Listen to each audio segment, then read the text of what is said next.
अस्सलाम वालेकुम व्यूवर्स अगर हम एक फुटबॉल ग्राउंड पे रखेंगे और उसको पुश करेंगे, जो फुटबॉल है it will travel some distance. After travelling some distance the football comes to a rest. ये फुटबॉल रेस्ट में क्यों आता है? एक्चुअली जब हम फुटबॉल को पुश करते हैं ये रोल करता है, ट्रैवल करता है, मगर जिस ग्राउंड पे ये चल रहा है ये ग्राउंड इसको एक अपोजिट फोर्स दे रहा है, जिसकी वजह से फुटबॉल की स्पीड कम हो जाती है और ultimately it comes to a rest. जो ये अपोजिट फोर्स है, जब दो सरफेसेस आपस में कांटेक्ट में आती है, the surface of the football and the ground surface, these are two surface, और इसकी वजह से, इस अपोजिट फोर्स की वजह से जो फुटबॉल है ये स्टॉप करता है। इस फोर्स को बोलते हैं हम फ्रिक्शन या बोलते हैं frictional force. This is M Aslam and the channel is Science Wala. In this video, we are going to discuss about the friction. Friction or frictional force. The force which always opposes the motion of one object over another object in contact with it is called friction or frictional force or force of friction.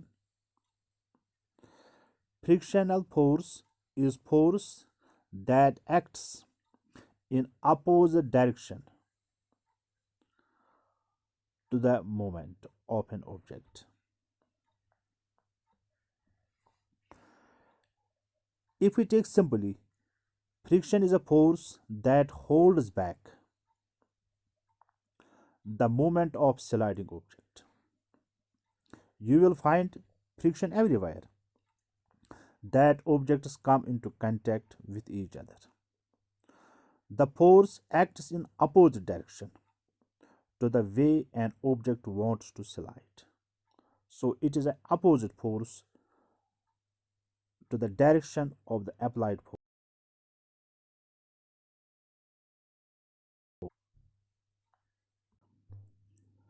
Can we measure the frictional force? Yes, friction or frictional force is measured in newtons because it's a kind of a force, because it's a type of a force. So friction can be measured and it is measured in newtons. The instrument for measuring forces is the Newton balance or spring balance or force meter. So we measure friction or frictional with an instrument called spring balance and the units are newtons. Now the question arises, what causes friction? What is the cause of the friction? Viewers, if the two objects or the surface of two objects come in contact with each other. For example, in this image you see this is one object and this is a surface. They are in contact with each other and apparent contact area is here. But if we take a microscope and zoom in the surface of two objects or the surface of the two objects, we see that the both surfaces have some irregularities. It is not smooth. There are irregularities. There is a roughness. There are bumps. There are depressions between the two surfaces. You see here. When we try to move the object, the irregularities get interlocked and it causes the friction. It causes the friction. These irregularities between the two surfaces get interlocked and it causes the friction. So when we want to move one surface over another, the rough, uneven parts rub together, which tries to slow down or stop the movement. This force is called friction or frictional force. So simply we can put it, friction is caused due to the irregularity when they get interlocked. So more is the roughness, more is the friction. Less is the roughness, less is the friction.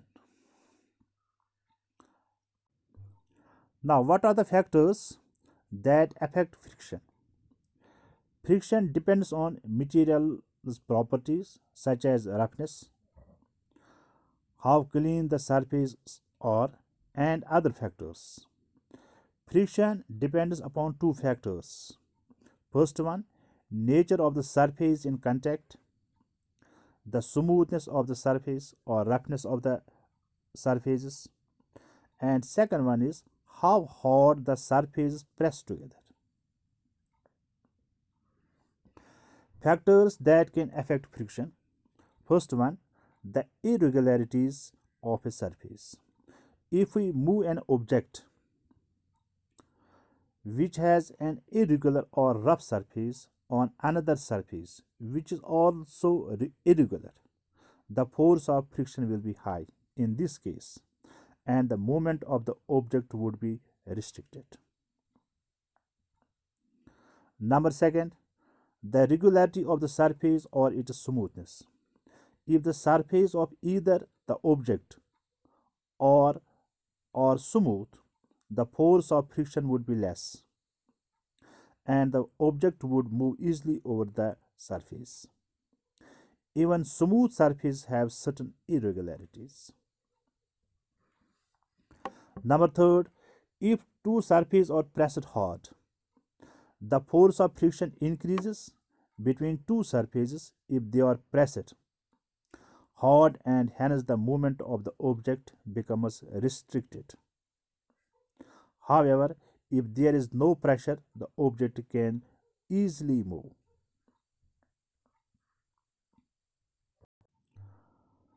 Now, types of friction. Friction is of four types: static friction, dynamic friction, rolling friction, and fluid friction. Here you can see in images also. Now, let us discuss them one by one. There are four types of friction: static, sliding, rolling, and fluid friction. First three, static, sliding, and rolling friction occur between solid surfaces, while as fluid friction occurs in fluids, which are liquids or gas. Now, first, let us start with static. To the object, you have to exert a force large enough to break the bonds holding two surfaces together. Generally, the rougher the surface or the heavier the object, the more is static friction. So, now what is static friction? Static friction is a friction that occurs when the surface is in contact or at rest, not in motion. Example, a book resting on a desk, a potted plant sitting on a sidewalk, a sofa on the floor. These are all examples of static friction. Second one is sliding friction. The friction which occurs when two solid objects slide one another. It is known as sliding friction. Sliding friction is friction that occurs when solid surfaces slide over one another. For example, if we want to write something, we press the pen or pencil on the page gives opposite force and we are able to write. So sliding friction helps us in writing. So combing your hair, surface of comb and strands of a hair. This is another example of sliding friction. Rolling friction. Friction which occurs when an object rolls across a surface. We have the example tires, wheels. It makes objects easier to move than with sliding friction. Examples: anything with wheels uses rolling friction. Now, let us compare the order of three types of friction. Static friction is the highest. It is followed by sliding friction or kinetic friction, and least is the rolling friction. This is the proper order of the three. Now there is a one more type of friction that's known as limiting friction. An object does not move. Static friction. At one point called limiting friction, the object's static friction is at its maximum point. If we want to move an object, we apply a force and the object does not move. But if we apply a little more force after that, at this point, an object begins to move. It starts to move. This maximum force, where an object just begins to move, it is known as limiting friction. Now, what is limiting friction? It is the maximum value of static friction that comes into play when a body just start moving over the surface of another surface. Once the motion has begun, the force of friction decreases. You can see here with the help of a graph. An analysis between different types of frictional forces can be represented in an illustrative diagram as below. First, rolling friction is the least. It is followed by sliding friction, then limiting friction, and maximum is or greater is the static friction. This is the proper order of the four types of friction or frictional force. Now, let us discuss the fluid friction. Air, water, and other liquids are collectively called fluids because they are able to move, they can move. They also exert a frictional force on the object that travels through them.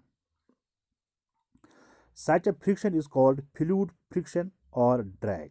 You can see here in the example, a person is swimming in water and the water exerts opposite force on his body. This force, which is exerted by the fluids, it is called frictional fluid friction or drag. The amount of frictional force by a fluid on an object depends upon certain factors. Number one, the speed of the object with respect to the fluid. Number second, the nature of the fluid, its viscosity or its tendency to resist the flow. And third one is the shape of the object. Fluid friction comprises internal and external friction. Fluid comprises of internal friction that occurs between the molecules of the liquid or a fluid, as they are also in motion. And external friction in fluids is the force exerted by the fluid on the object that flows through it. As an object travels in a fluid, it loses its energy in order to overcome the fluid friction. Hence, things that can easily flow in fluids have special shapes.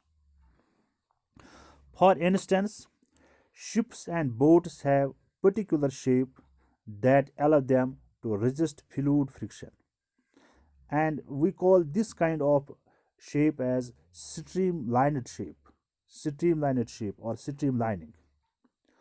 Birds and aeroplanes have a specific shape that allows them to fly in the air, and they also have streamlined shapes. Streamlined shapes, and this is known as streamlining. Fishes also have a specific shape, such as tail and fins, that allows them to swim continuously in water and even prevent the loss of energy due to fluid friction. Not only this, all the vehicles are designed in a way that they can resist the fluid friction because air is present everywhere.